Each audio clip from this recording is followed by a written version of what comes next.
एक समय की बात है। एक छोटे से गांव में रहने वाला एक बच्चा था जिसका नाम राहुल था। राहुल बहुत ही बहादुर बच्चा था। एक दिन उसके दोस्तों ने उसे भूतिया जंगल की एक अनोखी कहानी सुनाई। कहानी में बताया गया है कि गांव के पास एक भूतिया जंगल है जहां रात में भूतों की आवाजें सुनाई देती हैं। लोग कहते हैं कि जंगल में अगर कोई रात को जाता है तो उसे भूतों की चीखें सुनाई जाती हैं और वहां का सफर बहुत खतरनाक होता है। राहुल यह सुनकर बहुत रोमांचित हुआ। उसने अपने दोस्तों से कहा, मुझे भी वहां जाना है।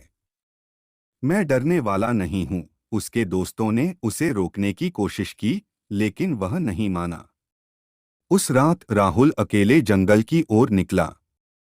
रात का समय था और जंगल अद्भुत और डरावना लग रहा था। लेकिन राहुल ने अपने आप को हिम्मत दी और आगे बढ़ा। धीरे धीरे राहुल जंगल की गहराई में चलता गया। बारिश की बूंदें गिरने लगीं और हवा भी ठंडी पड़ने लगी। राहुल को डर लगने लगा, लेकिन वह अपने लक्ष्य को नहीं भूला। अचानक राहुल ने एक भूतिया घर देखा। घर के बाहर लटकते झूले देखकर उसके हाथ पैर कांपने लगे। लेकिन उसने फिर अपनी हिम्मत जुटाई और घर के अंदर चला गया। घर के अंदर राहुल को अचानक एक आवाज सुनाई दी। कौन है? उसने पूछा, लेकिन कोई उत्तर नहीं मिला। फिर से उसने सुना, कौन है? यह सुनते ही राहुल के हाथ पैर ठंडे पसीने से भीग गए। धीरे धीरे राहुल ने आवाज की ओर बढ़ाते हुए कहा, मैं राहुल हूं।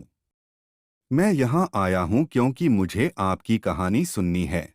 अब उसने एक और आवाज सुनी, तुम्हें डरने की कोई जरूरत नहीं है राहुल। हम भूत नहीं हैं। हम एक पुरानी कहानी का हिस्सा हैं। राहुल ने देखा कि आवाज आती है एक पुराने वृद्ध भूत की।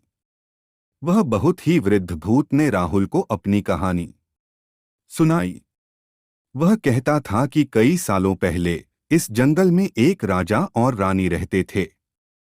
उनका बेटा युवराज एक दिन जंगल में खो गया था और उसका पता नहीं चला। राजा रानी ने उसकी खोज की, लेकिन वह कहीं भी नहीं मिला। उन्होंने तब जंगल को भूतिया कहा और लोगों को डराने लगे। फिर कुछ समय बाद वह युवराज वापस आया, लेकिन वह एक साधारण व्यक्ति नहीं था। वह एक मजबूत इंसान बन गया था क्योंकि वह अकेले जंगल में खोया था और उस जंगल में उनसे बहुत कुछ सीखा और खुद को मजबूत बनाया था, जो अब भी इस घर में रहता है। वह वापस कभी अपने महल नहीं गया। लोगों को यह नहीं पता था और वे सोचते थे कि जंगल में भूत हैं। राहुल ने भूत की कहानी को सुनकर दुखी महसूस किया।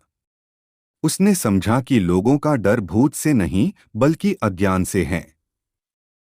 वह निर्धारित किया कि वह लोगों को सच्चाई बताएगा।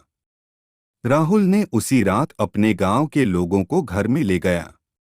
वहां उन्होंने भूत से मिला। भूत ने उन्हें युवराज की कहानी सुनाई और उन्हें वहां का सच्चाई दिखाया। लोग चौंके और दुखी हो गए कि उन्होंने गलती से भूत का डर मान लिया था। उन्होंने भूत से माफी मांगी और उसे उनकी सहायता करने का वादा किया। राहुल ने इस घटना से सीखा कि हमें किसी को बिना सच्चाई जाने नहीं डरना चाहिए। भूत नहीं, अज्ञानता हमें डरा सकती है।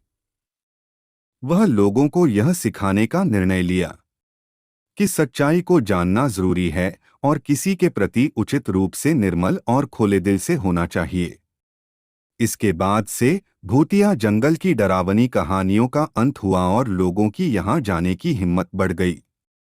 राहुल ने लोगों को सच्चाई का परिचय किया और जंगल की सुंदरता का आनंद लिया।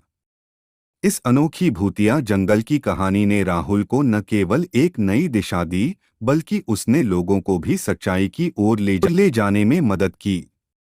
उसने समझा कि डर केवल अज्ञानता की वजह से होता है और जब लोग सच्चाई को जानते हैं तो वे डर को हरा सकते हैं।